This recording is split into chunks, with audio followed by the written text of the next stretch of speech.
Allow me to take you to a happy place. Imagine yourself in second grade. It's almost lunchtime, and you realize that when you notice your stomach grumbling. At the same time, your teacher announces it's lunchtime. It's a welcome reprieve from a packed morning of lessons, especially for your teacher. But wait, not only is it lunch, you're also called to be the line leader on the way to the cafeteria. Do you remember that feeling of being a line leader at 8 years old? The power trip of leading your class to the best part of the day? Do you remember the gravitas with which you assumed that position, leading your classmates down familiar halls? Shoulders back, looking ahead. When you move, they move. When you stop, they stop. But did you ever have doubts that you weren't qualified? Did you ever feel uncertain about being able to perform as line leader? Were you questioning if the person behind you thought you looked stupid? Or what would happen if you made a wrong turn and led everyone, tragically, to the opposite side of the school building? Probably not, but I bet these feelings of self-doubt sound familiar to all of you. I'm sure that in your everyday lives, you often find yourself on the brink of taking a vulnerable first step and questioning whether you're ready. I'm sure you've been first to do many things other than lead the line to the cafeteria, whether it was first to present your project in class, first to pick up an instrument, having never done that before, or first to try out for a sports team, knowing very well that athleticism does not run in your family. Did you take those first steps with the confidence or the grace of a line leader? I'll tell you now that I didn't. So what happens?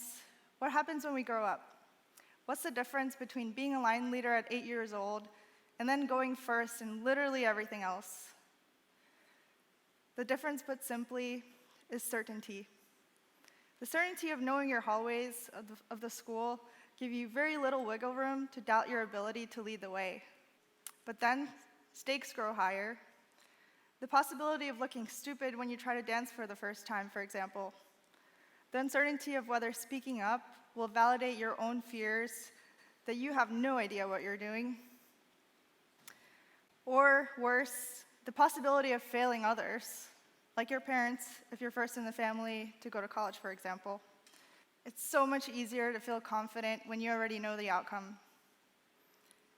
Being a line leader is a lot less risky than treading into unknowns.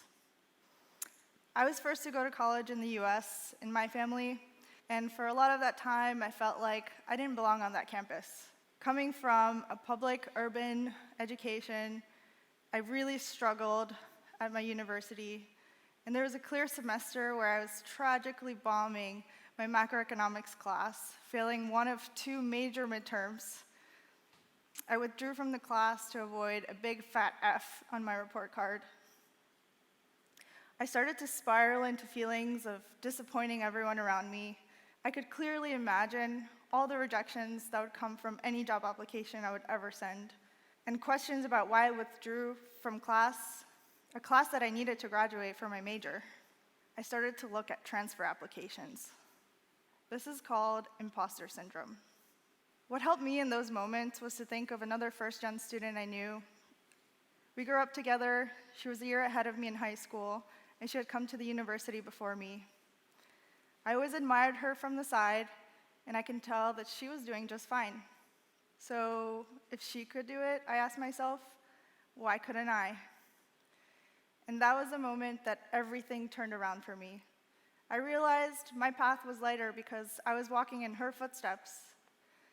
I knew the finish line was a possibility because she'd already gone ahead and done it first.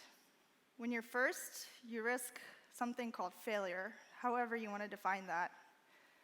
And let's be honest, failure is the real F word you're scared of more than any other F word coming out of your parents' mouths.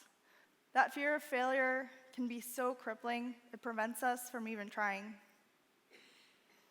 Have you ever noticed how much easier it is to go second or third?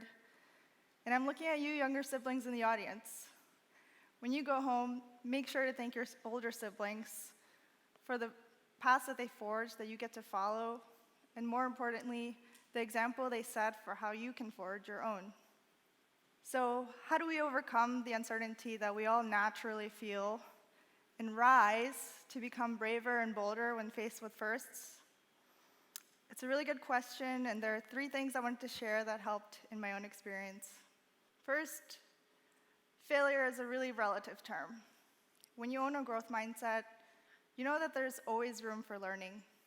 Try reframing the possibility of failure into the possibility of learning and see how that feels. You start to realize the worst outcome is probably just embarrassment. Second, if you're worried what others think about you, trust me when I say they don't. Everyone's too busy in their own head thinking about how stupid they might look to even care. Once you internalize this, the weight of seeing yourself through the eyes of others finally lifts and you become lighter. Third, a lot of times we do things that align with our identity that we decide to associate ourselves with. But in the words of Brené Brown, once you shed who you think you are, you can become the person that you're meant to be. When you open up your sense of identity, you allow yourself the space to experiment and to take risks. Now, when I internalized these lessons myself, I started to get really bold with my firsts. I joined the ballroom dancing club in college with no experience dancing before and 2 left feet. And by the time I graduated, I was competing in East Coast competitions. I started a nonprofit organization with my mentor. I had no idea how we were going to run a business. Neither of us have ever done it before. And long after shedding my middle school nickname, Quiet Girl, I'm here on this TED stage giving a public talk. So next time you're doing something for the first time, do it more and do it boldly. Reframe that fear of failure. Let go of what others think. And remember that you're still becoming the person that you're meant to be. So why does this all matter? Well, the power of being first is you never know whose destiny, whose fate in life depends on you taking that first shaky step. Thank you.